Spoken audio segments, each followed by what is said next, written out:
Hello and welcome to my next LP. God damn, that volume's fucking loud. But who cares? Because this is Green Greens and it has some lovely, wonderful, colorful music. And I'm sure my singing just makes it all the more colorful and enjoyable to listen to.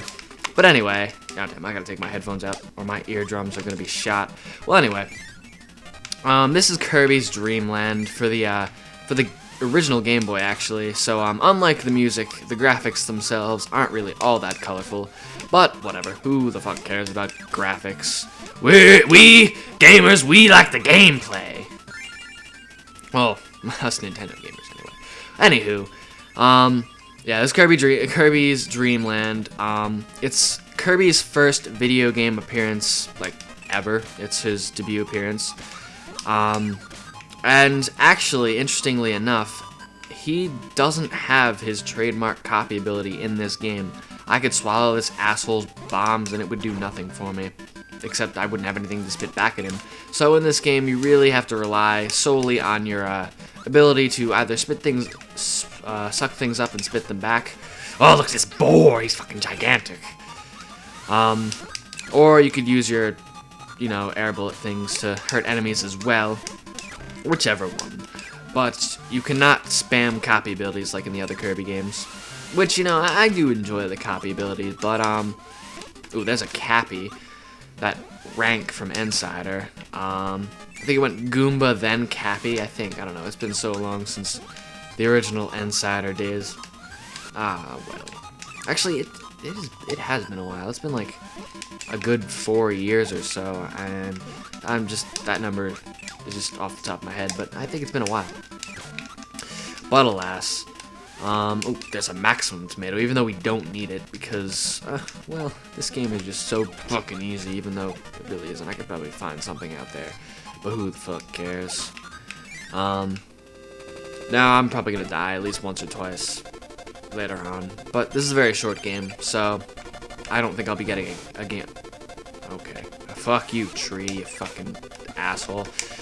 This tree is in like every damn Kirby game, like ever. But you really always deal with them the same way. You just gotta suck up these apples and spit them back at them. Or no, you deal with every single fucking Kirby enemy the same way. You suck up something and you spit it back at them. And that something is pretty much the only thing that changes between the Kirby bosses. But unlike other Kirby games, you can't just go in with a copy ability and just spam that. You actually have to suck up whatever they spit out, or you have to suck up like one of those stars, and you have to do it that way. And oh, lag! I'm just gonna jerk off because there's so much lag. I really won't though. Hopefully this lag isn't going to actually be in the recording, because that would just be a shame. I would hate to have to record this again. I'd probably kill myself. And that's not good, because if I kill myself, I can't make any more videos. So that'd be a terrible shame. These guys, you cannot suck them up, so just kind of avoid them. That's what I generally tend to do with enemies that you can't suck up. Or you could possibly spit out wind bullets at them, but whatever. At least they're not those enemies that just explode when you try to suck them up. They're quite annoying. But this enemy is quite easy. All you have to do is suck up his crates, and I don't know why I'm explaining this to you, because there is no other possible method to kill a Kirby boss. I mean, unless it's Kirby's Epic Yarn, then you rip something off of them, and oof, there's Curry. But oh my god, Kirby, no, I don't want you to go in that door, you fucking stupid or something. Oh my god. Put my dick in a blender. Alright. This is the Curry, and what it allows you to do is spit out fire. I think it was actually the inspiration for the Curry ability in Brawl, interestingly enough. Well, there's an interesting tidbit, though it works a little bit differently. In Brawl, you just get constant fire coming out of your mouth. So it's a bit more powerful and dangerous than it is in this game. But the Curry, and I think there's like one other power-up, they're really your only power-ups in this game. You don't get, like I said, copy abilities. This is the only like mainstream Kirby game where you don't have your copy ability, except I think Kirby's Epic Yarn. But Kirby's Epic Yarn was still a solid game. It was just a little different, and the whole fact that you couldn't die was kind of, I don't know, it was a bit difficult to find find a point for actually playing the game when you can't die, but I don't know, once I got into it, it was still a fun game to play, and I forgot all about the fact that you couldn't die, and it made me feel just so awesome, like, oh, I'm so good at this game, I haven't died once, but then you realize, oh wait, it's impossible to die in this game. That's how you know you suck. If you find a way to die in Kirby's Epic Yarn, you just suck at video games altogether. But yeah, this is a little more hectic than the mini boss of this level, the first one.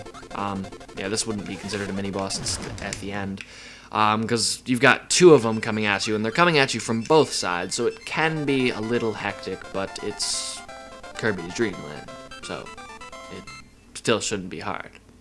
Anywho. We are already in the middle stage of the game, Float Islands. It's really not a long game at all. The subsequent games are much longer than this one. They're still not, like, gigantic, but they're still a lot longer. Like, this one you could definitely beat in one sitting. In fact, I think you have to. I don't know if your spot will save if you don't. I don't think it will. Not really sure. But, yeah. I actually found out when I was going to record this, because I had to use an emulator, because there was no real way for me to play this on the big screen. Well, actually there was, which is what I'm going to talk about. But, yeah, I own the original game for the Game Boy. Well, I have a Game Boy Color and a Game Boy Advance, and possibly a Game Boy Micro. But, anyway. I do own the original game, is what I'm trying to say here. But I found out that there was actually something similar to the whole Game Boy for the GameCube, the Game Boy Advance, the thing that lets you play Game Boy Advance games on the GameCube. I found that there was something similar to that for the SNES. It's actually, I don't know what it's called. I think it might be called a Super Game Boy. Don't quote me on that. Fuck going in that room. I think it might be a Super Game Boy, and basically it's like a SNES cartridge that you put, obviously you put in your SNES, but it has like a slot in it where you can put in Game Boy games, and then you plug it into your SNES, and it will let you actually play Game Boy games on the big screen, which I thought was pretty cool. It'd be a nice thing to have. I have no idea how I'd get my hands on one of them, which is why I just decided to do it on an emulator. They thought it'd just be much easier that way. But there is that option out there. And I thought that was pretty cool. But of course, I don't think I'll ever get my hands on one. I don't even own many original Game Boy games. I own a few. Like I think Super Mario Land 2 maybe for the original Game Boy. And I own Donkey Kong 94, which I also think might be an original Game Boy game. But other than that, most of the handheld games that I own are either Game Boy Color games, Game Boy Advance games, or DS games, or Ocarina of Time 3D, which is fantastic. I recently started doing the Master Quest run of that game, which has been pretty, it's been pretty interesting. But the whole mirrored thing isn't fucking with me as much as I thought it would. I think it's because it's a whole different game and then it's mirrored, so it's not as big of a deal as it would be if it was just the same game mirrored. Because there are already a bunch of changes to begin with, and then it's mirrored, so I don't really recognize it, because I've never played the original Master Quest to begin with. But as of right now, me recording, we're already on stage 4, by the way. There's only one stage after this. But as of right now, I think I just beat the Deku Tree, and I think I only got like one Skulltula, because there were already Song of Time blocks and all that shit in there, and a bunch of stuff that I just couldn't really get. And I have to say, it's a bit more difficult. It's not impossible. I don't even think I died yet. But, I got close, though. Not against Goma. Goma's still easy as shit. But the whole double damage thing is, it makes things a little... You can't be so reckless. Like, I'm usually pretty reckless in the Zelda 3D games, because they're not that hard. Especially once you have a full life container thing. If you have all the heart containers and shit, then it's really easy. But, yeah.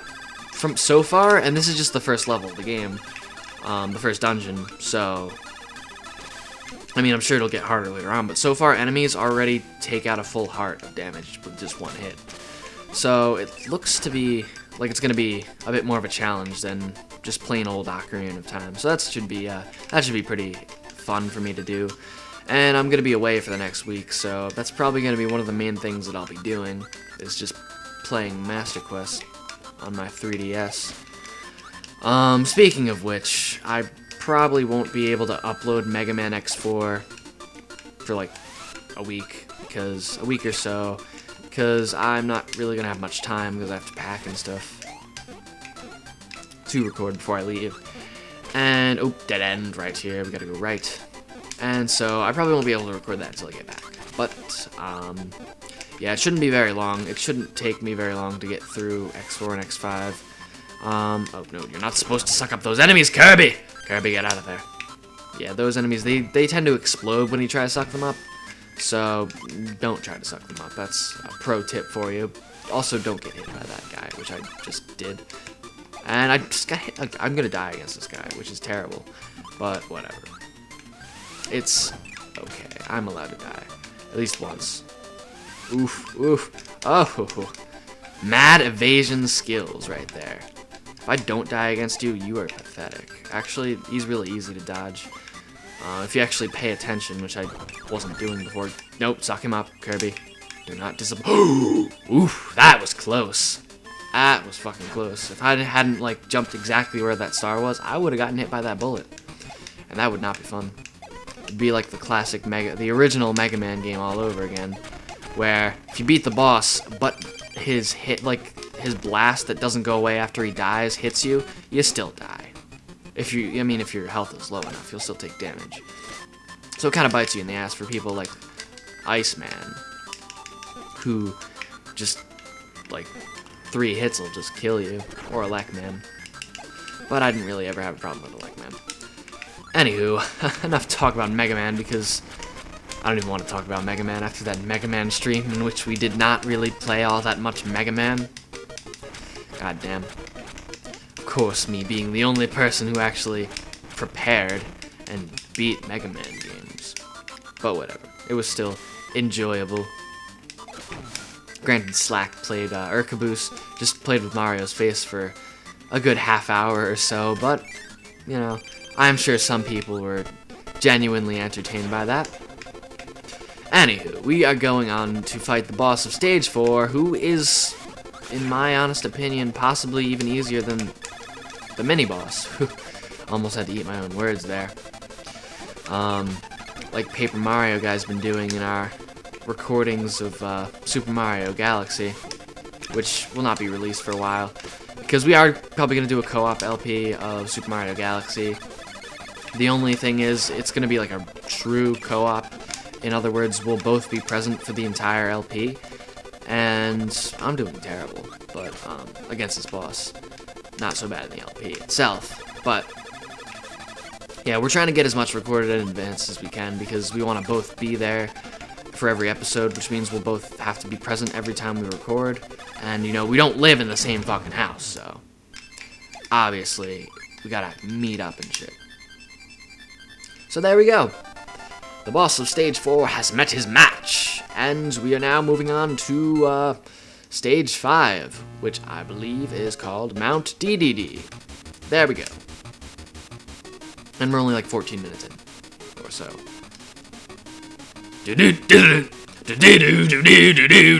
I hope that I'm singing the right part, because, again, I can't hear anything right now. But overall, I do enjoy the music of this game. Mostly Stage 1's music. That music is just incredible. I don't know why, but it's so cheerful and I love it.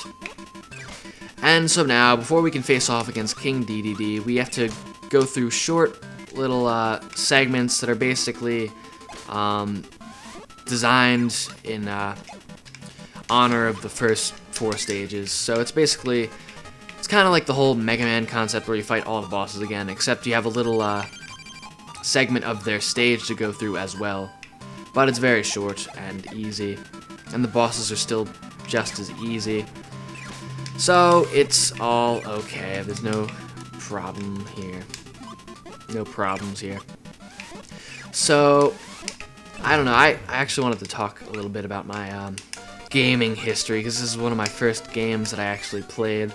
It was for the first system that I ever owned as well.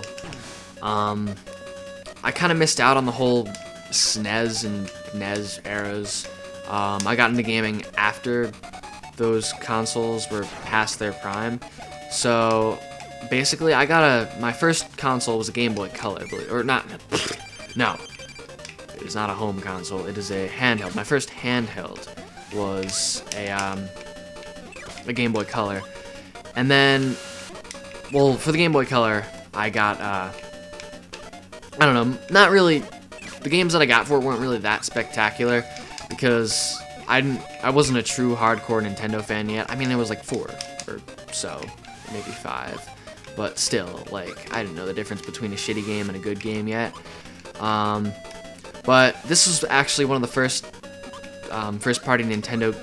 God damn it, you asshole! Just give me your crate so I can spit it at you and you can die. No, I'm not fall for your tricks. I'm smart. Damn it, Kirby! There you go again, eating shit when I'm telling you not to. Oh my god, Kirby, you need to watch your diet. Alright, let's just get this last crate. But yeah, this is one of the first party Nintendo games that I've ever played. Then, if not, it was probably the original Super Mario Brothers, which I also got. I got, I think it's called, like, Super Mario Brothers Deluxe or something like that for the Game Boy Color. That would be my first Mario game, I think. Then after that, I got a Nintendo 64, and that's when I became, like, hardcore Nintendo. And that's probably why the Nintendo 64 is to this date my favorite system, like, ever. And then I eventually found out about the SNES and shit. But I still, even though I missed out on the SNES when I was younger, I still got to play a lot of the Mario games and such, like the classic ones, because they were all ported to the Game Boy Advance, and I got a Game Boy Advance, I think, not too long after I got my Nintendo 64, so I didn't really miss out on it. Super Mario, one of the Super Mario Advance games, was actually the reason I wanted a Game Boy Advance so badly. I just had so much fun playing it. It was ridiculous. Like, I think one of my cousins owned it, and he let me play it once, and I was just like, this is amazing. I love this. I think I'm in love. And so basically, that is what happened. And I got a Game Boy Advance, and to this day, I am still a great Mario fan. So there we go. I don't know why you need to touch these Kirby clones to get rid of these those spiky things, those Gordos, I think they're called. But I don't know. It was a good enough puzzle to kill me once in one of my practice runs. It's like, how the hell am I supposed to get this fucking spiky thing away from the door? Maybe I just gotta like sneak under him and press up before he can get me. But that's not how you do it. And I think I only had like 1 health left or something like that, so I died. But I'll never speak of that again. You have to touch the Kirby clone, and it gets rid of the spike for some reason. I don't know why. I don't know why they felt the need to put that in, but it got me, so I have no right to question their motives. But this guy, this is how you're supposed to handle him. I'm just not gonna talk. No, I am not gonna say anything in regards to how good or bad I'm doing, because I'm going to do the opposite of how I'm doing as soon as I say how I'm doing. So I'm doing fucking awful against this boss. I'm just doing terrible. Now I'm gonna kill him, right? Yeah, there we go, naturally. And now King DDD, who I'm not sure if I can beat with only 3 bits of health, but I'll try. Though I really don't want to try, because I'm gonna end up getting him down to like a few bits of health, and then I'm gonna die. I'm gonna go like, you know what, if I had those other 3 bits of health, I would have killed him. And that's always a terrible shame. But whatever. King DDD and you are in this giant wrestling arena type thing, and he just kind of chases you and tries to inhale you or hit you with his hammer or slam you by jumping on top of you. He does all this crazy shit. And the only way you're really going to be able to do any damage to him is by waiting for him to hit the ground with some sort of technique, whether it's with his hammer or whether he's just jumping up like that. But no matter what he does, or regardless of what he does, you just need him to create one of those big stars, and you gotta suck those stars up, and you gotta spit them back out at King DDD, and that will do some damage, but King DDD has much more health than any other boss that we've encountered thus far. So it's going to take quite a while. Not quite a while, but it'll take a bit longer. And so far, I'm doing alright. I'm trying to punk him out, but it's not really working with that whole hammer deal. He runs to the spot where you're standing when he takes out his hammer. So you can't really fake him out by running towards him like I'd want to do. And my favorite way to... Oh, no, that was stupid. Oh, that was dumb. That was a dumb idea on my part. But my favorite attack to take advantage of is when he jumps up in the air like that. Because that is just... I don't know. He creates a star on either side of him, so no matter which side you're on, you could always pretty much get a star. And it's easy enough to evade. You don't have to worry as much as when he just charges at you with his hammer. You can easily predict where he's going to land, and it's just overall pretty easy to dodge. Whereas with his hammer, I'm always afraid he's going to like jump up at me while I'm floating above his head, or I don't know. Just makes me nervous like that. But we're both down to 2 bits of health, King DDD. Where's your guard now? Oh, that was a bad move. You have 1 bit of health left, King DDD. I am going to rape your asshole. Oh, nope, you're dead. You're dead, King DDD. You're dead, and I only got hit once, you fucking faggot. And now, King DDD's castle has... no, it's not going to explode. Never mind. We're just going to reclaim all the food. Oh yeah, the plot of the game, I think King DDD like stole all of Dreamland's food or something, and Kirby went to go get it back. I think it's a solid time to inform you of the plot of the game. But that's just my opinion. And then Kirby just turns to a giant balloon, and food rains down upon Dreamland, and everything is happy and grand once more. And whoa, that was an interesting sound.